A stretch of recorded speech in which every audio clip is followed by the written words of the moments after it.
Salve, salve, fãs de vôlei do Saque Viagem, assinantes da Vôlei Play, do nosso canal de membros aqui do YouTube. Estamos com mais uma convidada para lá de especial, e a gente a colocou no quadro Elas Inspiram, porque na boa, quem não se inspira em Carol Gataz, por toda a carreira que ela construiu, e principalmente por ter vivido, talvez, eu vou perguntar para ela mais para frente, mas talvez o grande sonho numa idade acho que poucos acreditariam. Então, certamente é motivo de inspiração. Primeiro, quero te agradecer, Carol, por ter aceitado esse papo com a gente. Valeu, Rafa. Eu que agradeço o convite. Eu fiz um levantamento aqui da Liga das Nações, né? Que você foi convocada agora para jogar a Liga das Nações, e você jogou dos 17 jogos, 7 em duplas com a Carol e 11 titular sozinha, né? E você emendou 4 sequências aqui. A primeira com a Carol, né? Sérvia, Bélgica, China e Polônia, e depois mais 5 jogos também, Coreia do Sul, Holanda e Turquia e Japão com a Bia, e depois a final com os Estados Unidos com a Carol. Em que momento você sentiu, assim, no período da Liga das Nações, que você estaria na lista final para Tóquio? Eu acho que eu sempre tive uma convicção de que se eu fizesse o meu melhor trabalho, eu poderia estar entre as 12, né? E é claro que a gente nunca fica tranquila até o final, até sair a lista, mas eu sabia que eu estava fazendo um bom trabalho. E eu sabia que cada jogo eu estava ali, eu queria melhorar sempre, queria ajudar o grupo. Então, acho que mais do que nunca, eu estava ali querendo muito. Então, acho que cada jogo que passava e eu estava de titular e estava melhorando e estava crescendo, acredito que a partir desses momentos, eu acho que foi no dia a dia, nessa construção, que foi que eu acreditei, poxa, acho que vai dar certo. Acho que essa vez vai dar certo, eu vou conseguir estar entre as 12. E mais do que nunca, né? Eu acho que mais do que estar entre as 12 é ser titular, que eu acho que é o que mais eu busquei. Porque, claro que a gente quer disputar uma Olimpíadas e estar entre as 12, mas o mais importante é você estar em quadra jogando. E eu pude estar em quadra jogando uma Olimpíada. E isso não tem preço. E como foi chegando lá, estando lá, né? Eu entrevistei a Camila Bright também, né? Um amor. Como você e ela, você e ela estavam estreando, né? Algumas meninas até brincavam do quanto vocês estavam encantadas de estarem numa Vila Olímpica. Ela falou que só acreditou mesmo quando entrou na Vila. Então, como que foi toda essa atmosfera, esse ambiente, a Vila Olímpica, tudo? Eu acho que foi muito legal, porque o grupo estava muito legal, né? Eu e a Bright, assim, a gente brincava que ela falava assim, eu só vou comemorar a hora que eu estiver lá dentro, porque a gente até brincava, falava, pelo amor de Deus, tudo que aconteceu com a gente não é possível. E até antes, né? Porque até meses antes a gente não sabia se ia ter ou não as Olimpíadas, que ficava, o Japão não está querendo abrir, o Japão quer cancelar as Olimpíadas. Aí ela ficava assim para mim, Carol do céu, não é possível, se cancelar essa Olimpíada, não é porque não era pra gente ir mesmo. Aí eu chorava de rir, porque eu falava, gente, é verdade, você imagina se cancelar de novo uma Olimpíada bem no ano que nós duas estávamos com todas as condições de ir, de ser titular e tudo mais.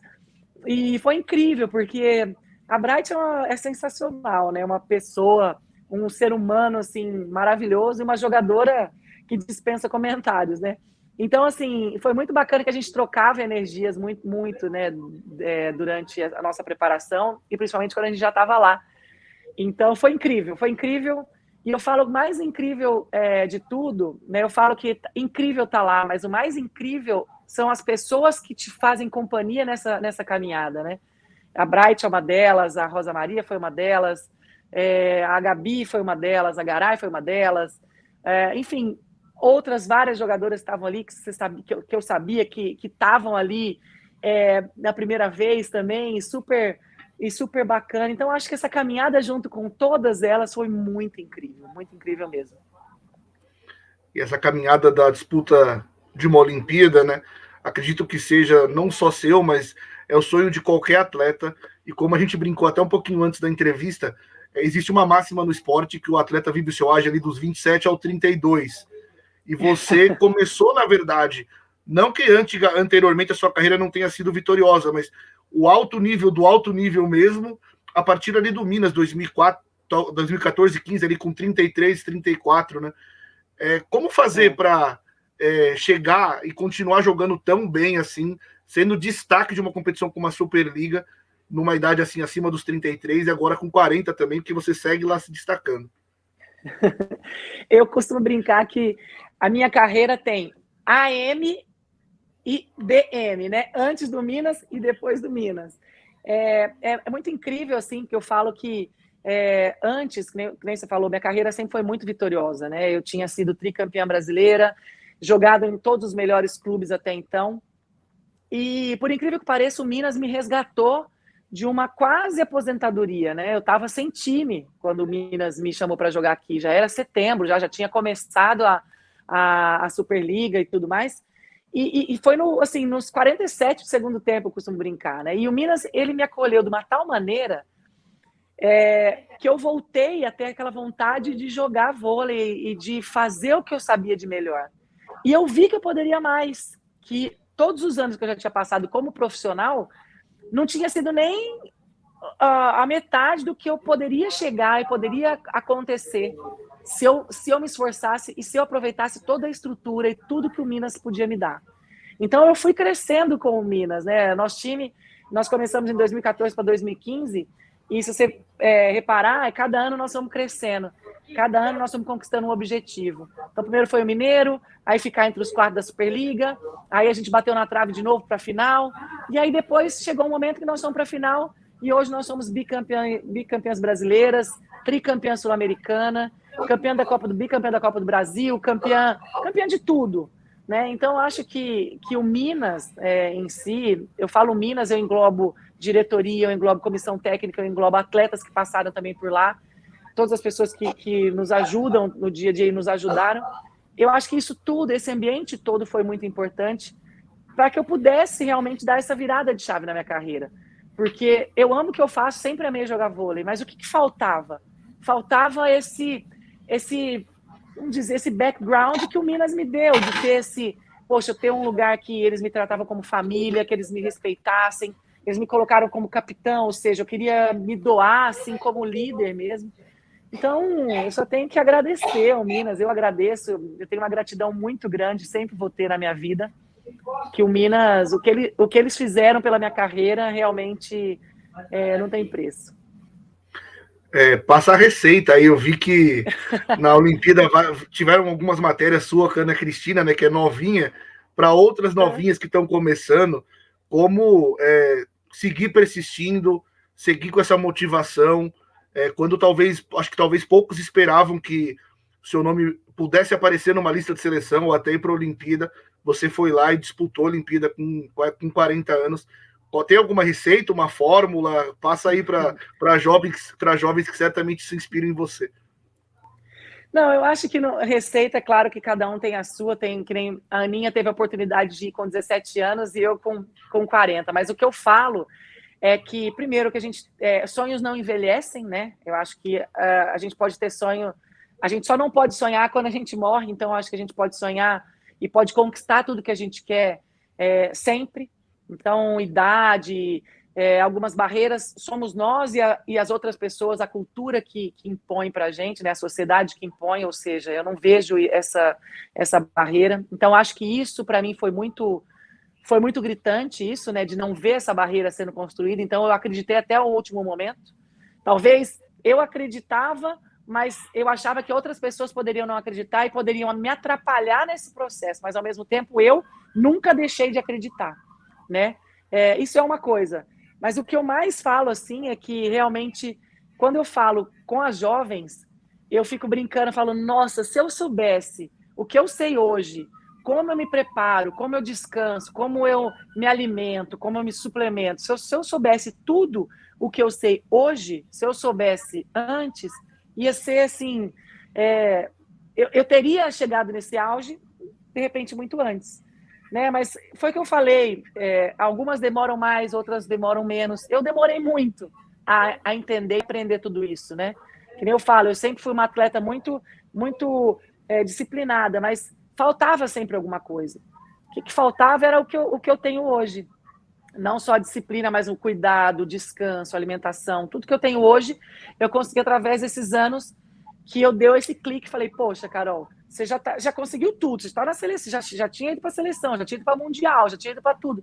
o que falta para eu chegar no meu auge, o que falta para eu chegar numa Olimpíada.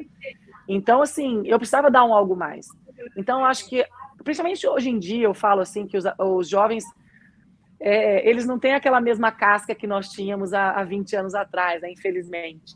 É outra geração, é uma geração muito mais frágil em vários aspectos, né? Então, eu acho que os jovens de hoje em dia precisam se focar um pouco mais de realmente colocar um objetivo na sua frente e falar assim, o que eu quero para minha vida? Onde eu quero chegar? Né? Quais são os objetivos que eu quero atingir? E muitas delas eu vejo que não tem esse objetivo claro. Pouquíssimas jovens têm esse objetivo claro. Não, eu quero jogar no melhor time, eu quero ser a melhor ponteira, eu quero ser a melhor central, eu quero ser a melhor jogadora do país, mas eu quero jogar fora também, eu quero jogar uma Olimpíada, eu quero ser titular de uma seleção brasileira. E são esses objetivos que vão levar a gente a melhorar dia após dia. Porque não é só você falando que você vai conseguir chegar nisso aí. É o dia a dia, é a preparação no dia a dia, né? Eu brinco que a gente não prepara um jogo no dia anterior, a gente prepara um jogo nos meses, a gente prepara um campeonato meses atrás. Então, isso que as jovens de hoje em dia ainda, eu acho que faltam esse comprometimento, essa responsabilidade de que elas fazem parte de um grupo, né? E que pode, de repente, chegar num futuro muito melhor do que eu cheguei, de repente, ou muito antes que eu cheguei. Mas isso cabe a cada uma e escolher o que quer para a sua vida, para a sua carreira. Boa, você na resposta chegou a falar que você demorou muito, mas que bom que deu tempo, né? Conseguiu ver antes de parar de jogar, legal. Você falou Deus preparou tudo certinho. A gente estava falando, né, de que sua carreira já era vitoriosa antes, né, do período do Minas também. Talvez eu peguei aqui as suas idades nas épocas. Talvez Atenas você fosse ainda muito nova, mas pegando Pequim, Londres e Rio, qual dessas, se você quiser acrescentar Atenas também, foi mais frustrante não ir? Que você achou que tinha condições e teve que lidar com essa frustração de não ir para a Olimpíada? Não, com certeza a minha maior frustração de não ter ido foi em 2008, foi Pequim. 2004 eu fui cortada, mas eu já meio que imaginava, né? Eu era muito nova, inexperiente ainda com seleção, então acho que eu estava lá mais para criar uma bagagem e tudo mais, né? E na época eu lembro que foi a Fabizona, que era mais nova que eu, mas, enfim, uma menina com potencial incrível e foi o que fez para o nosso Brasil aí muitos anos. Mas em 2008 eu senti muito, porque por mais que tinham centrais, né, Valeuska, Thaísa e Fabizona, que estavam na minha frente, eu acho que eu poderia ter ido como quarta central, e tinha essa possibilidade. E eu fiquei muito triste de não ter ido, mesmo porque eu fiz parte do grupo, eu estava no grupo há muito tempo, então eu fiquei muito triste de não ter ido, mas por causa disso. E confesso que até 2011 ali, eu acreditava que eu poderia ainda brigar por uma vaga, mas por alguns motivos na minha carreira, eu me desviei um pouco disso. Então, depois de 2010, que foi o meu último ano de seleção, efetivamente, depois de 2013, que foi só um campeonato, mas depois de 2010 eu não me via mais indo para a seleção. Então, 2012, 2016, eu já sabia que eu não ia, porque eu não estava no grupo, já não estava inserida no grupo. Então, eu já estava pensando em outras coisas para fazer, e até em aposentadoria, porque realmente eu achava que eu não tinha mais condições e potencial de estar entre as melhores ali. Show. Aí você falou, né? Ficou mais efetiva na seleção até, digamos, 2010, né?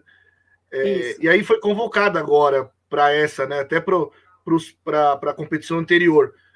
E já muito se falava que a Carol tem que estar na lista, a Carol tem que estar na lista. Mas em que momento você acreditou mesmo que a seleção ainda dá para eu ir? Né? Porque você falou que com um tempão, né? 2012 e 2016, você não estava inserida no grupo. Em que momento você voltou a acreditar que poderia estar? A torcida acho que foi muito grande, acho que até pelo esforço que as pessoas viam, né? Eu acho que eu comecei a acreditar que eu poderia fazer parte da seleção já faz, de repente, uns 4, 5 anos que eu venho performando muito bem pelo Minas, né? Eu comecei a entender que a idade, para mim, não era um empecilho, porque os meus números, os meus resultados eram maiores que a maioria das jogadoras da minha posição. Ou seja, por que não estar na seleção? Por causa da idade? Né? Porque muito se fala mesmo, um campeonato maior, né? Um campeonato que seja um pouco mais comprido, mais jogos e tudo mais, acaba que as pessoas falavam, será que ela vai aguentar? E eu tinha mais também um problema no meu joelho, então eu ficava, será que vai aguentar ou não? Mas aí eu comecei a entender que eu poderia, mas eu poderia e eu conseguiria a partir do momento que eu fizesse o que eu estava fazendo, que era cuidar de mim, cuidar do corpo e fazer tudo que eu vim fazendo nesses últimos 4 anos. Show de bola. Você falou de Pequim, né, e talvez um pouquinho ali de Atenas, mas e também tinha dito numa das respostas que se eu fizer bem o meu trabalho agora para 2021, é consequência, né, ir para a Olimpíada. Mas, além de tudo isso, além da confiança, você em algum momento teve algum trabalho diferente, assim, de cabeça, para estar pronta se por um acaso não tivesse na lista final? Olha, antes das Olimpíadas serem canceladas, antes da pandemia, né, eu já fazia um trabalho com o meu terapeuta e com o meu coaching, que era o objetivo de chegar até uma Olimpíada. Né? Claro que quando começou a pandemia, a gente não sabia, né, o que ia acontecer, se ia ter ou não ia ter. E aquele momento me preocupou porque quando começou a pandemia eu tinha 38 anos. E se eu fosse disputar uma Olimpíada de 2020, eu ia ter 39. Ou seja, um ano a mais para mim, eu não saberia, que nem eu falo hoje, eu não sei como eu vou estar daqui a um ano. Eu me cuido, eu me faço, mas eu não sei como vai estar meu corpo daqui a um ano. É diferente de você ter 30 anos, você vai para 31. É diferente de você ter 40, vai para 41. Ou seja, eu me cuido da mesma maneira. Eu vou nos mesmos médicos e tudo mais, só que é o mesmo jeito, né? Então eu falo assim que acabou que a partir do momento que eu comecei a entender isso, eu falei, poxa, né? Por que não? E aí começou aquele entendimento, né? Eu vou focar no objetivo, tá? Aí 2020 não foi. Aí foi, será que vai ter Olimpíada? Será que vai ter Olimpíada? E aí eu comecei, e aí até meu terapeuta falava assim, você sabe que é difícil? Eu falei, não, eu sei que é difícil, mas ele falou, mas não é impossível e a gente vai trabalhar para isso. A gente tem que trabalhar diariamente para isso. E meu coaching esportivo é a mesma coisa. É trabalhar diariamente. Então eu trabalhava, claro que não era diariamente, mas assim, as sessões que eu fazia com eles foi muito importante, porque cada objetivo que eu tinha, eu fui passando. Então chegou esse ano, eu terminei o campeonato bem, eu terminei meu campeonato com dores no meu joelho, que era uma coisa que eu também tinha esse problema e sabia que o único empecilho poderia ser ou da minha não convocação ou do meu corte seria o meu joelho, porque condições de jogar vôlei eu tinha, e eu sabia que eu tinha condições, porque eu estava numa final de Superliga, estava teoricamente melhor do que algumas jogadoras que tinham disponíveis para a seleção naquele momento. Então, acabou a temporada e meu joelho machucado. Aí eu pensei, poxa, mais uma vez minha cabeça falou, será que eu vou conseguir? E a partir do momento que eu cheguei lá na seleção e nas 3 primeiras semanas eu não podia saltar, isso passou pela minha cabeça. Falei, será que eu vou conseguir? Né? Mas, ao mesmo tempo, foi muito legal, porque a comissão técnica da seleção, eles me abraçaram também muito forte. E tanto o Zé quanto o Fernandinho, que cuidou super de mim a todo momento, mas todos eles me deram muita força, o Vagão, o Paulinho, sabe, os meninos da estatística, os meninos dos braços, todo mundo me acolheu muito bem. Então, eles entendiam que eu falava, Zé, hoje eu não vou treinar de manhã, porque meu joelho, eu vou segurar para treinar à noite. Não, beleza. Aí o Fernandinho falou, olha, hoje a Carol vai sair um pouquinho antes. Então, foi começando a acreditar, né? E minha cabeça já estava desde lá de antes, já trabalhando para esse momento. Né? Ao mesmo tempo, eu fui fortalecendo com todas essas adversidades, mas ao mesmo tempo falava, poxa, eu posso ser cortada, mas eu também posso ir. Então eu vou preparar para ir. E eu sempre me preparei para ir para as Olimpíadas. Então eu focava no que era realmente o que era mais necessário no momento, que era meu físico, né? As atletas sabiam que a lista sairia logo assim que acabasse a Liga das Nações ou foi surpresa para todas? E esse anúncio ele foi coletivo ou o Zé Roberto chegou individualmente em cada uma falando que ia e depois avisou as que não iam? Como que foi esse bastidor, esses detalhes? A gente ficou sabendo, a gente sabia que ele tinha que entregar a lista das Olimpíadas logo depois que acabasse a VNL, né? Então, assim, acabou que a gente tinha que saber a qualquer momento. E a gente ficou sabendo que ele foi chamando as meninas que iam ser cortadas no quarto, a gente ficou sabendo depois. Aí a lista foi soltaram a lista logo depois que ele conversou com as meninas que foram cortadas, né?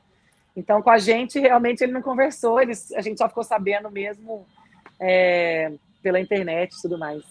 Ah, vocês ficaram sabendo pela divulgação da CBV? Que Exato. curioso. A gente às vezes fica imaginando vários tensa, fatores. Né? Você imagina vários cenários diferentes, ele chegando em vocês. Não, vocês ficaram sabendo igual a gente, pela exato, comunicação da CBV. A gente via um burburinho e tal, aí, cara, imagina, né? Começou que. Aí, acho que tá sendo agora, tal. E aí, quando ele cortou todo mundo, saiu na internet. Aí nós ficamos sabendo, mas ao mesmo tempo a gente estava triste, porque a gente sabia que tinha algumas meninas tristes por terem sido cortadas. Mas ao mesmo tempo muito feliz de estar entre as 12, né? Então, foi incrível, assim. Essa era a próxima pergunta, né? Você que já esteve do outro lado, né? Uma mistura de sentimentos, né? Porque por você estar muito feliz, mas você vê ao seu redor algumas chorando, triste e tudo mais. Como que foi esse seu momento, assim, por já ter vivido o outro lado? Você chegou aí falar com as meninas? Como que foi as meninas que foram cortadas especificamente? Não, já vivi, e por mais que a gente fique feliz, né, por ter estado entre as 12, a gente fica triste, né, porque eu sei o que eu senti, o que eu passei depois de ter sido cortada. Então, não é fácil, mas eu acredito que a maioria dali que estava sendo cortada vão ter muitas oportunidades no futuro, tenho certeza. E, ao mesmo tempo, a gente sabe também que a gente tinha que ficar feliz, mas a gente não conseguia, porque por mais que a gente queria ficar feliz, a gente estava triste por elas. Então, a gente teve que se conter, na verdade. Mas, claro que a gente sabia que elas estavam sofrendo, então não dava para ignorar aquele fato, né? Mas é uma coisa que acontece, infelizmente. Se não aconteceu, alguém vai... Todo ano olímpico vão ter pessoas que vão ser cortadas. Então, infelizmente, é assim a nossa vida. Falando da competição em si, como que você lidou com ansiedade? Primeiro, na véspera da estreia. Depois, a véspera dos jogos mais importantes, né? Principalmente, até falei isso com a Bright, né? Talvez o jogo de quartas de final seja o mais cruel, porque se você avança, você vai até o final. Se você perde, volta para casa. Total. Então, a véspera da estreia, a véspera do jogo da Rússia e também depois a véspera da final, porque ali já tinha uma medalha garantida, mas tinha o sonho de subir no lugar mais alto do pódio também. Eu acho que a estreia sempre é muito na ansiedade, claro. Se eu falar que não tinha, era mentira, mas o mais legal é que a equipe estava muito preparada e muito focada. A gente não desfocou em nenhum momento, né? Porque se fala muito disso também, de chegarem lá na Vila Olímpica e se deslumbrar com tudo que está acontecendo, de estar no meio dos melhores atletas do mundo, e você não focar no que realmente importa, que são os jogos, né? Mas o que eu falo que é muito legal, o Zé Roberto, ele é muito experiente, né, em Jogos Olímpicos. Então, toda vez que ele chegava lá, ele falava assim, ó, galera, os Jogos Olímpicos são diferentes. Então, assim, as equipes que são favoritas, muitas vezes não são campeãs, por pequenos fatores. E a gente não entendia muito, falava, nossa, mas né? E a gente foi entendendo. E principalmente nessas Olimpíadas a gente entendeu mais ainda. Porque realmente, se você não estiver super bem preparada e super bem focada, você pode perder uma Olimpíadas em questão de um jogo, né? E foi o que você falou, né? Lógico, a nossa fase, para nós, nosso time foi muito importante a fase de classificação, porque, teoricamente, a nossa fase de classificação foi a mais fácil. Né? A gente pegou uma chave mais fácil do que o outro grupo, que era o grupo da morte, vamos dizer assim. Então, tinha várias seleções brigando por posições ali. Mas, ao mesmo tempo, se a gente tivesse saído em segundo, se a gente não tivesse ganho todos os jogos na primeira fase, a gente poderia ter pego um cruzamento muito pior. Ou seja, a gente poderia ter caído nas quartas de final. Então, a gente pegou um cruzamento que foi difícil, que era a Rússia, mas a gente tinha outras equipes também muito difíceis, que eram outras que a gente poderia ter pego.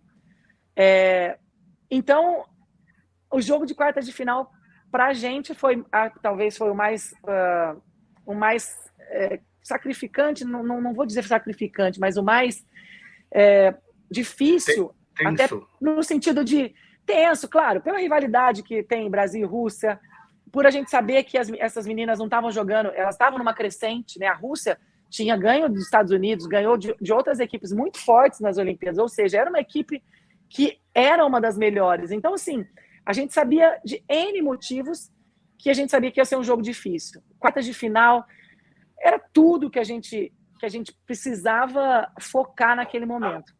E a gente começou o jogo muito mal, né? Até o meio do segundo set, a gente estava perdendo para o time da Rússia. Então, assim, acho que aquele foi o jogo tanto crucial como o que a gente mais sofreu, assim, até pelo momento que a gente estava passando. E quando a gente foi para a semifinal, a gente esperava um time, foi um outro, que também era um grande time, mas teoricamente era mais fraco, vamos dizer assim, não falo mais fraco, mas talvez o elenco não tão rodado. Costumo dizer mais acessível, né? Mais acessível. Não dá para dizer que é fraco. Vamos dizer assim. Não é fraco, muito pelo contrário. É um time que tinha Kim no elenco, que era dirigido pelo Stefano Lavarini, que é um grande técnico. E era uma seleção também que tinha ganho umas quartas de final também, a gente não podia ignorar. Então foi muito legal também, mas a gente sabia que era um jogo mais acessível para a gente. E assim que acabou essa semifinal, que a gente foi para a final, a gente já estava muito feliz, porque realmente a nossa equipe era muito desacreditada ao chegar lá. Talvez até nós não acreditássemos que a gente ia chegar tão longe como a gente chegou. Até pelo histórico das outras seleções e tudo mais. Mas eu falo que, e hoje eu entendo que o Zé fala muito, né? As Olimpíadas tem que ter algo diferente. Você tem que ter uma preparação diferente. Você tem que ter um algo a mais ali, né? E o Zé sabe muito bem fazer isso, esse algo a mais. Ele não deixa a gente se acomodar em nenhum momento. Né? Coisas que às vezes eu vejo outras seleções do mundo, não vou dizer que acomodar, mas talvez não tenha feito uma preparação tão importante para uma Olimpíada. Né? Uma VNL, por exemplo, muitas equipes não foram com a equipe completa para a VNL. O porquê isso? Entendeu? Sendo que o ano anterior a gente não tinha jogado nada. Então, assim, são N motivos que eu acho que também por merecimento, mas que nossa seleção estava assim, no topo mesmo, no top, e que infelizmente o ouro não veio, porque a gente sabe que os Estados Unidos estava assim, um nível acima da gente, mas a gente queria muito esse ouro, obviamente, mas a gente fez o nosso melhor na medida do nosso possível. Então, por isso que a gente sai tão satisfeito, a gente saiu tão satisfeito de tudo isso, porque a gente sabe que a gente fez o nosso melhor. E tem muito essa questão de dar valor em cada jogo, né? Você falou da Rússia. A Rússia simplesmente atropelou os Estados Unidos na fase de grupos, né? Foi um 3-0, que aí depois termina em quarto, ninguém esperava. Aí quando cai contra o Brasil, existia assim uma preocupação de todo mundo, né? Do ambiente externo, né? Vocês certamente também, mas e também por um outro motivo. Não sei se isso influenciou. Já tem a tensão natural, mas eu não sei se entrou em quadra com vocês, digamos, o trauma de ter sido eliminado nas quartas em 2016. De alguma forma, isso passou pela cabeça, alguma coisa assim? Olha, acredito que não, mas ao mesmo tempo sim, né? Que nem eu falei, Brasil e Rússia é sempre um clássico, é sempre jogos, são sempre jogos muito disputados e sempre essa rivalidade é muito grande.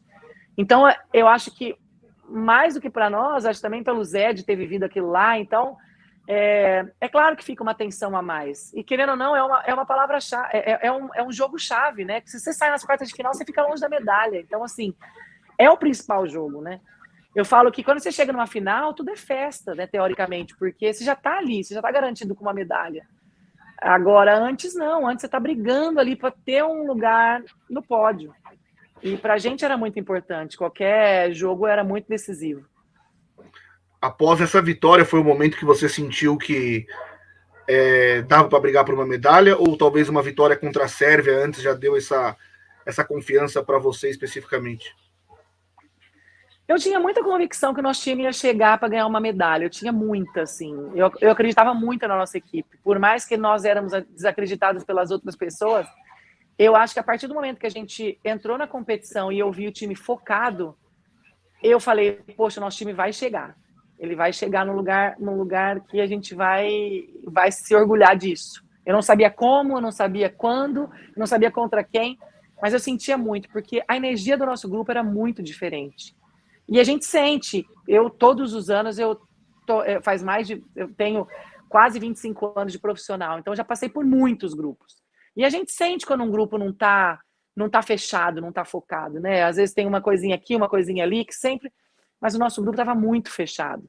Então a gente conseguiu fazer que aquilo transformasse uma coisa boa ali dentro de quadra pra gente. E isso faz muita diferença. Né? Então eu sabia que a gente ia chegar, só não sabia aonde, mas sabia que a gente ia ganhar alguma coisa. A final, né, como você falou, e a trajetória já mostrava isso, né, que os Estados Unidos eram favoritos, né, eles estavam um degrau acima, digamos, mas o que se esperava talvez é que o jogo fosse um pouco mais complicado para elas. Acho que elas ganharam com muita facilidade. E geralmente, numa Olimpíada, você olha pro segundo colocado, tá todo mundo lá triste, chorando, com cara amarrada, e vocês conseguiram virar rápido a chave, né? Você via a maioria das atletas ali do Brasil, se não for falar todas, felizes em ganhar a prata, né? Como que foi sair dessa derrota dolorosa para essa celebração de uma medalha tão rápido? Na verdade, assim, é óbvio que a gente sabe que a gente poderia ter apresentado um vôlei muito melhor, apesar dos Estados Unidos terem jogado muito bem, elas pressionaram a gente o tempo inteiro e nós não conseguimos sair dessa pressão que elas nos fizeram passar. Esse foi um ponto. Mas, ao mesmo tempo, como eu falei, tudo que a gente passou para chegar até ali, né? A gente estava na final jogando com a Macris, com o pé dela desse tamanho roxo, a Rosa jogando no lugar da Tandara, jogando bem, jogou os últimos jogos bem, mas ela veio de um banco e não tinha uma reserva para ela, que a Tandara, querendo ou não, era a titular até então. Ou seja, nós tínhamos algumas dificuldades, né, dentro de quadra. Que isso não quer dizer que tenha sido fator, mas a gente sabia que, mesmo com todas as dificuldades, a gente estava ali. E a gente queria ter feito o nosso melhor, obviamente, mas a gente não conseguiu, né? Por mérito dos Estados Unidos. E ok. E a gente saiu de lá, a gente estava muito triste. Realmente, a gente estava muito triste. Mas aí, na nossa preeleição, no fechamento, o Zé falou, cara, a gente tem que se orgulhar do que a gente fez. Por mais que ninguém esteja feliz com a cor da medalha que a gente ganhou, que a gente queria ganhar de ouro, a gente tem que se orgulhar e ficar muito feliz com a medalha de prata. Porque isso aqui vale ouro, realmente. Por tudo que nós passamos, por tudo que a gente passou, pelo processo inteiro. E realmente é verdade. Eu falava, cara, é uma medalha olímpica. Olha o que nosso grupo conquistou. Olha o que essa geração conquistou. Então, a partir daquele momento, a gente falou, gente, vamos comemorar. A gente tem que comemorar essa medalha, porque é muito importante. Não só para nós, mas como para o vôlei brasileiro, que foi a única medalha que a gente levou para o vôlei. Então, assim, é motivo de muito orgulho. Realmente é motivo de muito orgulho. Por isso que eu falo que a gente virou a chave rápido, porque a gente... O brasileiro, geralmente, eles não valorizam, né, tanto quando tem medalha de prata e medalha de bronze, mas vocês não têm noção, e eu tinha um pouco de noção, mas chegando lá eu tive mais noção ainda da felicidade que era ter uma medalha no peito, independente da cor, entendeu? E lá fora, nos outros países, eles honram muito os atletas que conseguem estar no pódio, porque realmente é muito difícil. Você imagina você estar lá entre os melhores do mundo inteiro, com uma medalha. Então, assim, por mais que o brasileiro não valorize tanto, né, uma medalha de prata, uma medalha de bronze, é muito importante no esporte e tem que ser valorizado. E a gente entendeu muito bem isso. Sem dúvida, a gente até abriu o nosso programa, a gente fez uma cobertura ampla aqui com quase... A gente até brincava, quando não estava tendo o jogo, a gente estava no ar e a gente falou de conquista da medalha de prata, né? Porque o feito de vocês foi realmente gigantesco, né? Não dava nem para dizer que perderam o ouro, foi conquista a prata mesmo. Exato. Durante, você já até disse aqui na entrevista hoje, mas há um tempinho atrás a gente estava falando, e sempre existe esse debate com os fãs também, né? O Brasil precisa ter renovação na seleção. E aí o Iago mandou pra gente um áudio até seu falando de que seleção agora para você, digamos, é ano a ano, né? Você precisa ver ano a ano como você vai estar. Te incomoda esse papo de toda hora falar em renovação? Não me incomoda, até porque eu acho que tem que ter renovação, sim. Né? Eu acho que a renovação tem que ser... O único problema é que, para mim, né, na minha visão, a gente tem que ter uma renovação gradual. Né? A renovação já tinha que ter começado a ser feita. E está sendo feita. E vai ser feita. Né? Mas a partir do momento que você quer jogar todos os campeonatos... Por exemplo, eu acho que a seleção brasileira, e talvez isso não sei se... por um lado é bom, porque o Brasil está sempre no topo, mas por outro lado não é tão bom, é que o Brasil sempre quer estar em todos os campeonatos com a equipe principal. Ou seja, as mais jovens não vão jogar, porque elas não têm ainda essa rodagem para ser titular de uma seleção principal. Por exemplo, poderia pegar numa VNL e mesclar bastante a equipe? Poderia. Mas, ao mesmo tempo, se tiver uma derrota, cai a pontuação. Enfim, isso aí são coisas que não cabem a mim, enfim. Só que é uma coisa que eu acho que poderia ser feita por uma renovação a longo prazo, né? De terem, as meninas mais novas terem mais oportunidades em campeonatos importantes. Porque não adianta só as meninas novas irem jogar um campeonato que talvez não vale tanto, um campeonato mais fraco. Claro que é importante também, mas elas já precisam ter essa rodagem. E eu falo que hoje em dia eles falam de renovação, mas eu acredito que depois da minha ida para as Olimpíadas, e eu acredito que vão ter várias jogadoras agora para esse próximo ciclo, querendo mostrar que também podem jogar aos 40 anos numa Olimpíada. Eu já vejo aí um burburinho de jogadoras que já tinham falado que tinham se aposentado da seleção de querer voltar, porque acreditam que realmente podem jogar aos 40, e podem, realmente podem, grandes jogadoras. E aí eu te pergunto, como que vai ser a renovação? Se essas jogadoras, que são ótimas jogadoras, querem... Então, assim, eu acho super importante a renovação, mas, ao mesmo tempo, não dá para ter uma renovação sem as jogadoras mais experientes. Né? Então, eu falo até de mim, ano a ano, porque eu não sei se realmente eu aguentaria mais um ciclo olímpico, até fisicamente, mentalmente, mas, ao mesmo tempo, não estou falando só de mim, eu estou falando de outras jogadoras que também têm quase a minha idade e que querem continuar jogando. Então, a minha visão é um pouco essa, assim, eu acho que tem sim que ter renovação, mas também tem que ter experiência no meio de tudo, porque se o Brasil quer continuar no topo, não dá para simplesmente pegar 12 jogadoras e colocar ali no meio que nunca jogaram um campeonato importante, né? Vamos para a última da entrevista mesmo. Mas antes, só uma observação, né? Você falou bem que às vezes você vai com um time talvez mais renovado na VNL, perde ponta, acaba acontecendo isso. Mas talvez um sul-americano, até esse Pan Júnior que está rolando, né? Seja um caminho para ir inserindo aos poucos as mais novas. E esse negócio de seleção é quem está melhor, não importa a idade. Tem que estar lá quem está jogando melhor. Acho que essa questão da idade é mais, talvez, iniciação, né? Mas principais competições vai quem está rendendo, e como você falou, né? O ciclo é mais Também curto. Acho. Ano que vem tem o Mundial, né? Então, o Mundial ainda está bem acessível. Tem Mundial. Eu sempre sou dessa opinião, de quem está melhor vai. E claro que tem a renovação, e tem que ter as meninas mais novas tendo essa oportunidade.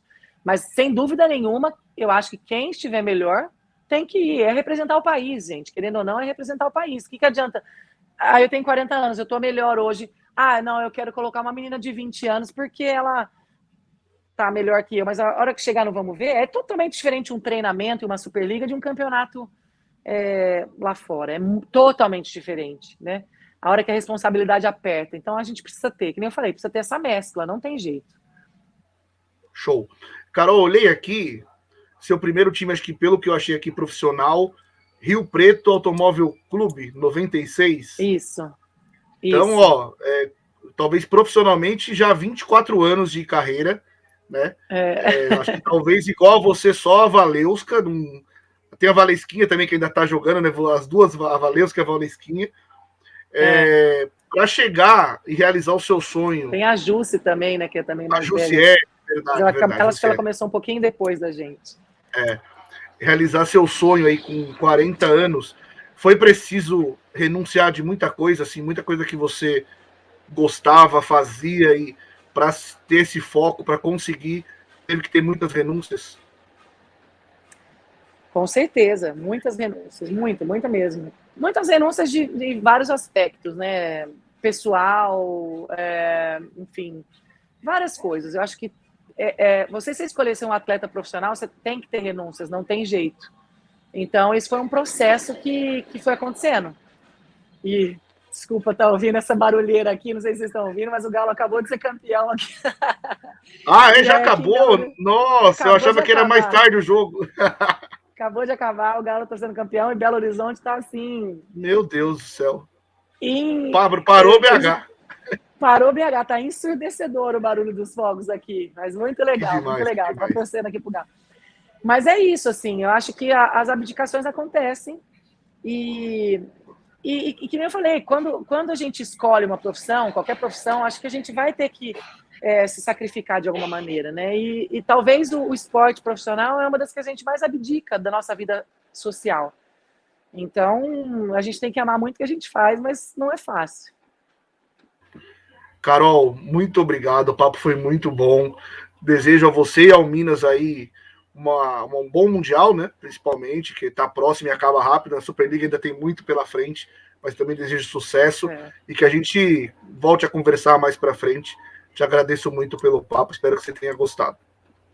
Obrigado, Rafa, adorei, obrigada mesmo, obrigada aí pelo carinho todo, que a gente possa aí conversar muito mais vezes. Obrigada.